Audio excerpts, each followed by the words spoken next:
A partir de hoje, teremos um reforço nas análises do canal. Contaremos com a inteligência artificial para nos ajudar aqui em nossas análises. E eu já vou chamar o nosso amigo por esse controle remoto, o robô bíblico. É isso mesmo.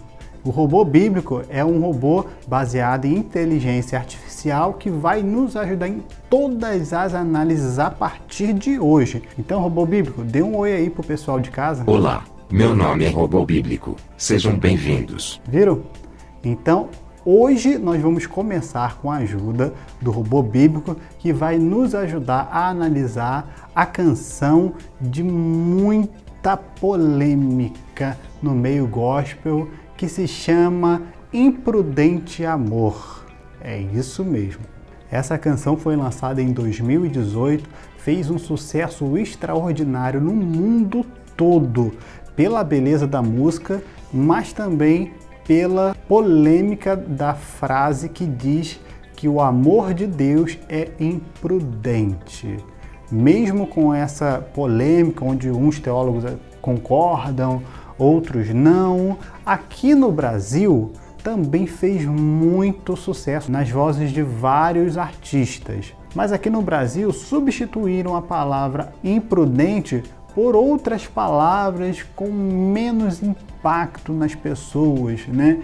E a versão que fez maior sucesso é a versão de Isaías Saad, que inclusive no canal do YouTube já ultrapassa a marca dos 120 milhões de visualizações, ultrapassando inclusive o vídeo oficial da banda que gravou a música originalmente. Então, Isaías Saad regravou essa canção e ele usou o termo ousado, ficando como Ousado Amor. Então a pergunta que a gente precisa responder é: essa canção é bíblica? Devo ou não cantar em minha igreja?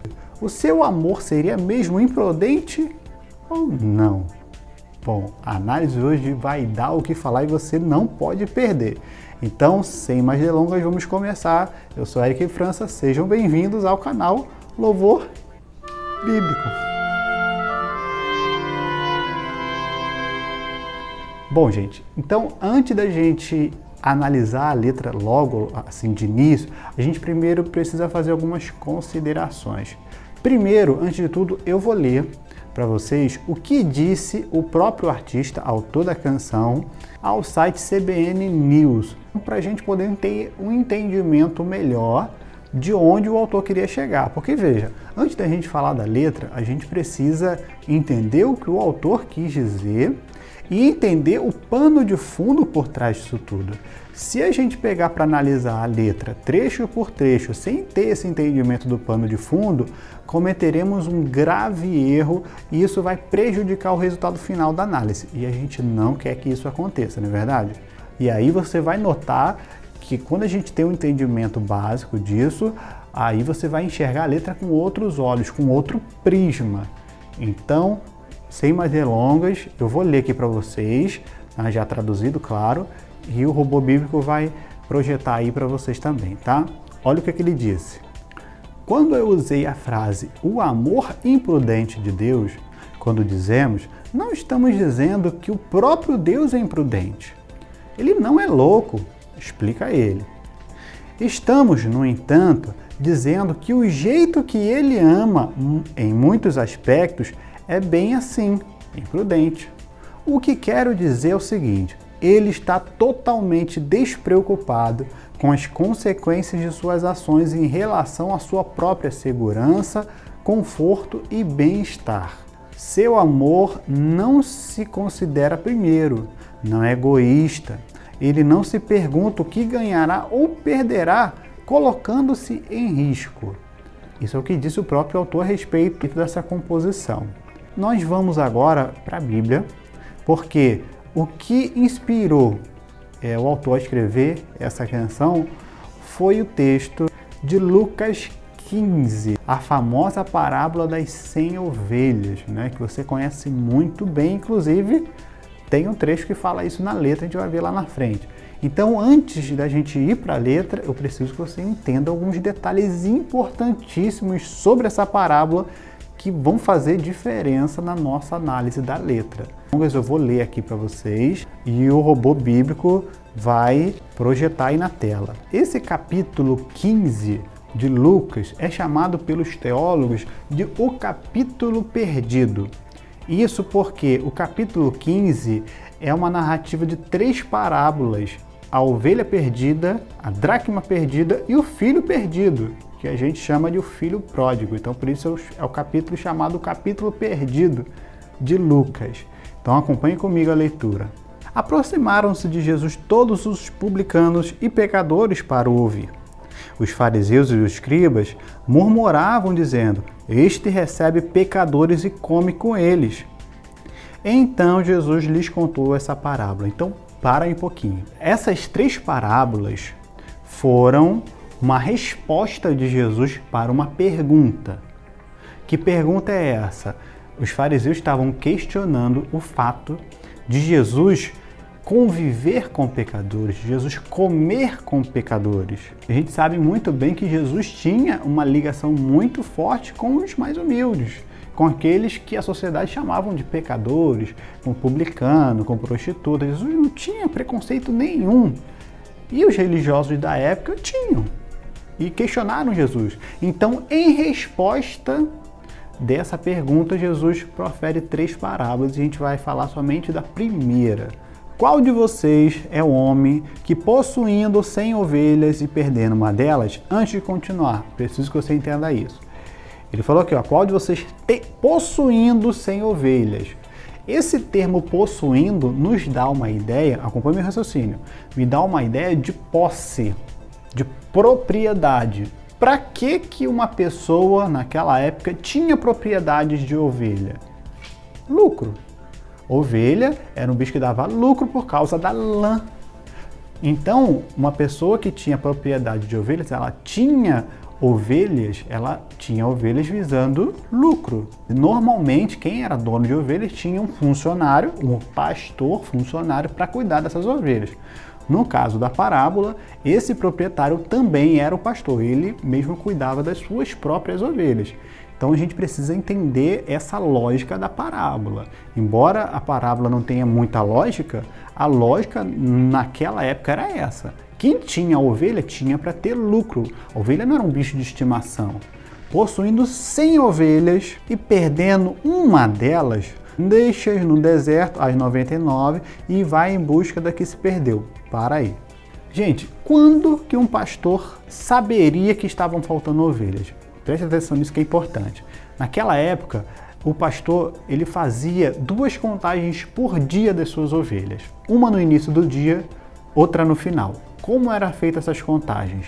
No início do dia, quando as ovelhas elas saíam do aprisco, iam para o pasto, o pastor contava, pegava um saco, e pegava algumas pedras e começava a contar.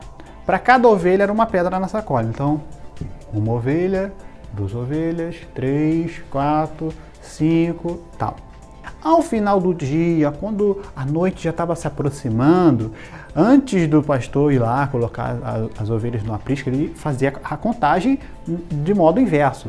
Então, ele retirava as pedrinhas da sacola, 1, 2, 3, 4. Por quê? Porque ao final não tinha que sobrar nada, certo?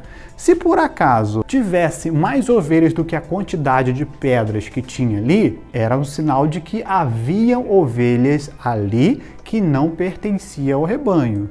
Haviam ali ovelhas desgarradas de outro rebanho.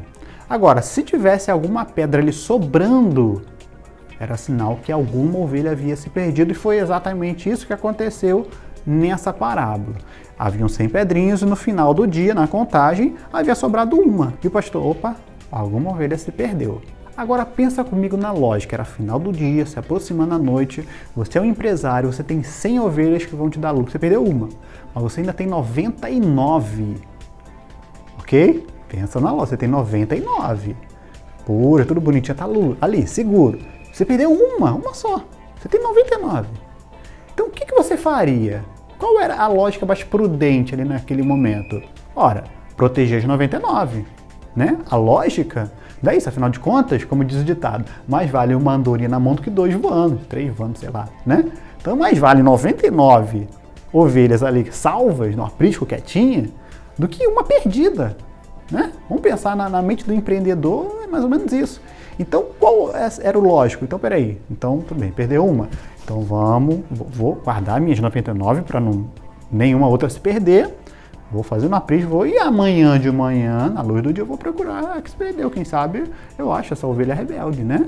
Ou, no máximo, nos piores do cenário, eu coloco ali no aprisco e vou procurar. Então, eu te pergunto, onde ficaram as 99 ovelhas? Aí você deve me responder assim, Eric, ficaram no aprisco, né? Não. Na verdade, isso é o que a gente vem ouvindo durante anos, aquela canção, e as 99 deixam no aprisco. Mas não é isso que o relato diz. O relato diz, Jesus diz o seguinte, ó, e não deixas no deserto. O cenário é pior do que a gente imagina. O pastor não só deixou as 99, mas deixou elas no deserto. Olha só, o pastor foi atrás daquela uma que se perdeu e deixou as 99 boas, puras, lindas ali. Não deixou em segurança nenhuma, deixou no deserto. Agora eu te pergunto você acha que a atitude desse pastor, porque a gente está acostumado a olhar sempre para o prisma da que se perdeu, né? Mas vamos mudar um pouco, vamos olhar para as 99. Te pergunto a atitude desse pastor foi prudente? Bom, antes de mais nada, RB, diz pra gente o significado da palavra prudente.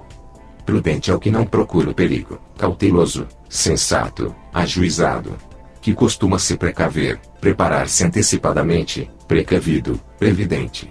Bom, beleza. Então, imprudente é o contrário do que o RB disse. É justamente o inverso. Certo? Agora eu te pergunto, a atitude desse pastor foi prudente ou imprudente?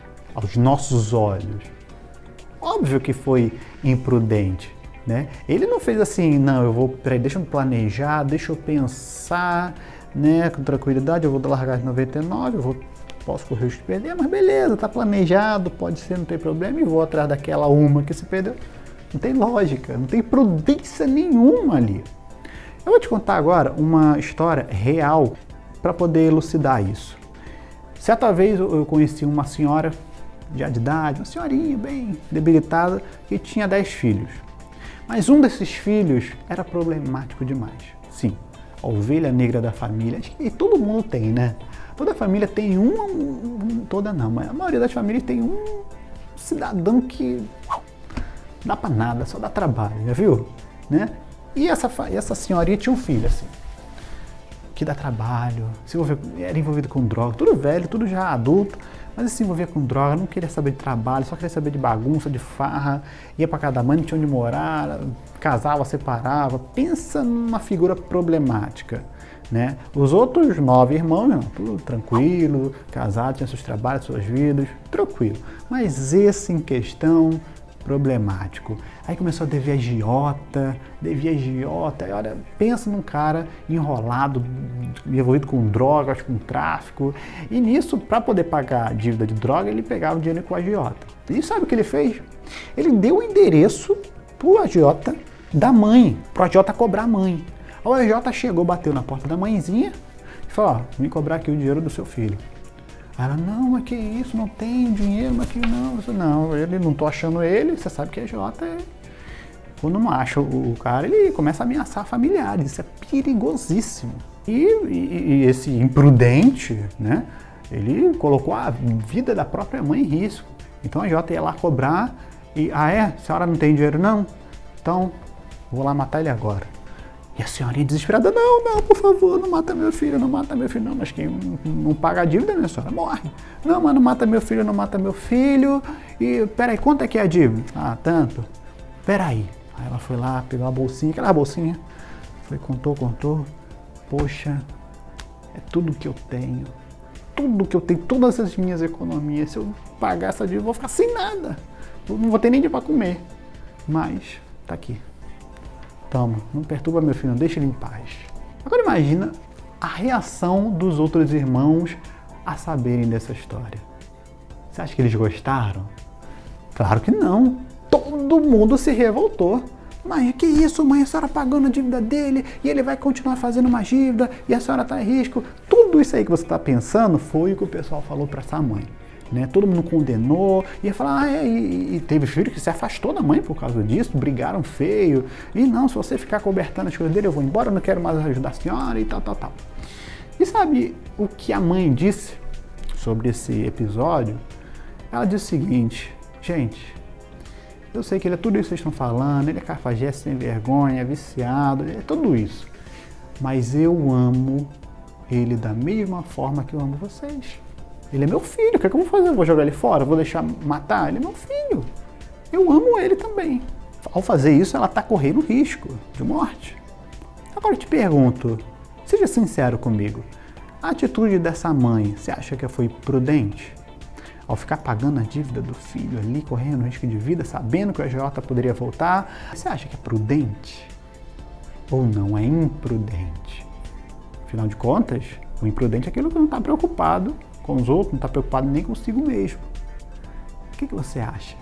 É claro que é uma atitude imprudente. Da mesma forma que o pastor dessa parábola, totalmente imprudente. Então o que Jesus quis dizer com essa parábola? Olha o final. E quando a encontra, põe nos ombros cheios de alegria. E indo para casa, reúne os amigos e vizinhos dizendo: alegre-se comigo, porque achei a ovelha, minha ovelha perdida.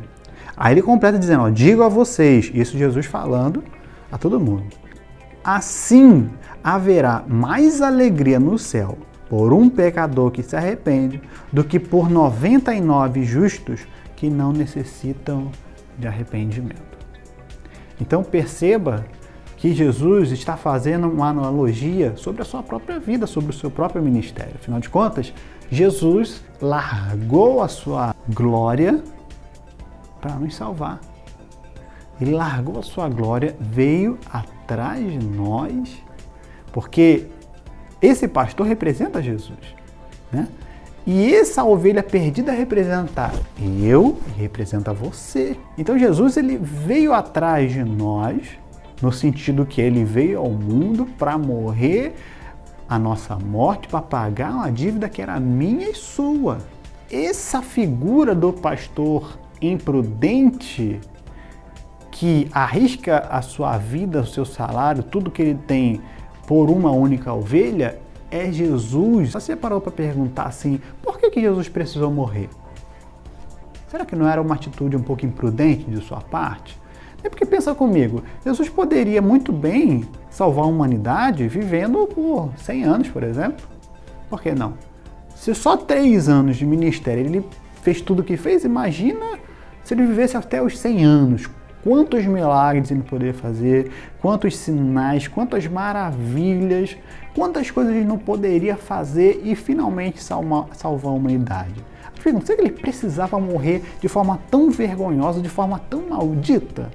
Eu te pergunto, qual é a lógica que tem um pai entregar o seu único filho para morrer por pessoas que não mereciam? Te pergunto, o que a ovelha fez para merecer um amor tão grande?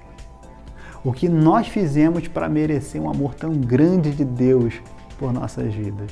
Nós não merecemos, mas mesmo assim, Ele nos amou. Agora que a gente entende esse pano de fundo, a gente pode analisar a letra e agora sim com um prisma um pouco mais diferente.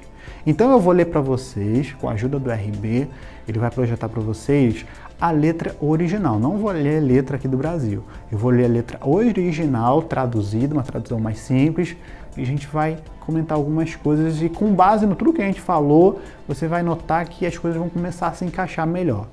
Preste atenção. Antes de eu falar uma palavra, você cantava sobre mim. Ah, Eric, onde está na Bíblia dizendo que Deus canta? Pelo amor de Deus, né, gente? Vamos... aqui é uma licença poética. O que eu entendo aqui é o autor fazendo o seguinte: antes de eu existir, Deus já sabia. E isso está lá em Salmo 139, no verso 16. Quer ver, RB? Projeta aí que eu vou ler aqui para eles. Ó. Os teus olhos viram a minha substância ainda informe, e no teu livro foram escritos todos os meus dias, cada um deles escrito e determinado, quando nenhum deles ainda existia. Olha só quão profundo. Então é sobre isso que essa primeira frase quer dizer. Vamos seguir. Você tem sido tão bom para mim. Antes de eu respirar, soprou sua vida em mim. Né? Fazendo referência ao Gênesis, quando Deus pegou lá Adão, um boneco ainda sem vida, sem nada, soprou o vento da vida e ele passou a ser uma alma vivente. Tranquilo, vamos seguir. Você tem sido tão gentil para mim. Aqui já muda um pouquinho, mas é a mesma coisa. Ó irresistível, infinito e imprudente amor de Deus. Foi aquilo que a gente falou. Ele continuou. Que me persegue e luta até me encontrar, deixando as 99. Ah, Eric, mas não tá certo isso, porque, afinal de contas, Deus não pode ficar perseguindo a gente que tem que perseguir Deus. Sim, é verdade, é gente que tem que é Deus. Afinal de contas, ele diz, olha, chegai-vos a mim, eu me achegarei a vós outros. Certo. Mas espera aí, então o que eu faço com essa parábola? O que eu faço com a mensagem da redenção, com a mensagem da salvação, que Jesus veio atrás de nós, encarnado em ser humano para nos salvar, morreu em nosso lugar. Então essa parábola diz que Jesus sim vai atrás de mim, atrás de você, para salvar. Só que às vezes o problema é que a gente não se permite ser achado por Deus. Quanto tempo demorou para Deus te encontrar? Que às vezes Deus ele vem até nós para nos encontrar e a gente começa a se esquivar. Deus vem por ali e a gente vai por aqui. Já viu? Né? Ah, olha, fulano, vamos para a igreja. Não, hoje não. Estou ocupado com visita, hoje não. Olha, vamos ali. Não, oração não, hoje também não. A gente sempre se esquivando, fugindo, né? Mas tem um dia, uma hora que Deus acaba nos encontrando. Né? Ele me encontrou e mudou a minha história e tenho certeza que pode fazer o mesmo com você. Então sim, Jesus pode e corre sim atrás da gente. Só que é claro, com toda elegância. Jesus não nos obriga, né, a segui-lo, pelo contrário. Ele bate na porta, a gente abre, se quiser. Quando eu era seu inimigo, ainda seu amor lutou por mim. Sim, éramos inimigos de Deus quando éramos pecadores. Mas quando fomos encontrados por Jesus, nos tornamos amigos de Deus. Ok? Não há sombras que você não clareie, montanha que você não suba vindo atrás de mim. Não há parede que você não derrube, não há mentira que você não derrubará vindo atrás de mim. O que essas frases querem dizer? Todas essas 4 frases aí querem dizer uma coisa. Não há nada que Jesus não possa fazer para te amar. Ele já provou esse amor por mim e por você ao se entregar na cruz, ao pagar uma dívida que era minha e sua. Que eu sou pecador, mas Jesus pagou o preço do meu pecado e hoje eu sou livre através do sangue de Jesus. E eu tenho direito, sim, à salvação eterna que Ele prometeu, assim como você tem. Não por merecimento, mas sim por graça. É de graça. Então, gente, o resultado dessa canção Imprudente Amor, ou aqui no Brasil, Ousado Amor, é que é sim um louvor bíblico. É louvor porque você já notou que a letra tem frases de elogio, né? De exaltação a Deus e principalmente ao seu amor. Então é um louvor e é bíblico. Se você não concordou, se você gostou, não gostou, deixa nos seus comentários o que você achou, o que você pensa, qual a sua interpretação para a letra. É muito importante a sua opinião. Então deixa aí o seu like, aproveita para se inscrever, porque na próxima análise o YouTube vai te avisar, tá? Então é muito importante. Eu vou aqui botar o nosso amigo em stand-by, porque a gente já está se despedindo. Então fique com essa mensagem. Jesus te amou. Jesus te amou ao ponto de morrer no seu lugar e pagar uma dívida que era minha e que era sua. Então, até quando você que está aí me assistindo vai fugir desse amor? Até quando Jesus vem para um lado para te achar e você vai para o outro para se esconder? Permita-se ser encontrado por esse amor tão generoso e tão bondoso de Jesus. Então fica com essa palavra. Eu te vejo no próximo vídeo. Que Deus te abençoe. Eu sou Eric França e esse foi mais um vídeo do canal Louvor Bíblico. Até a próxima.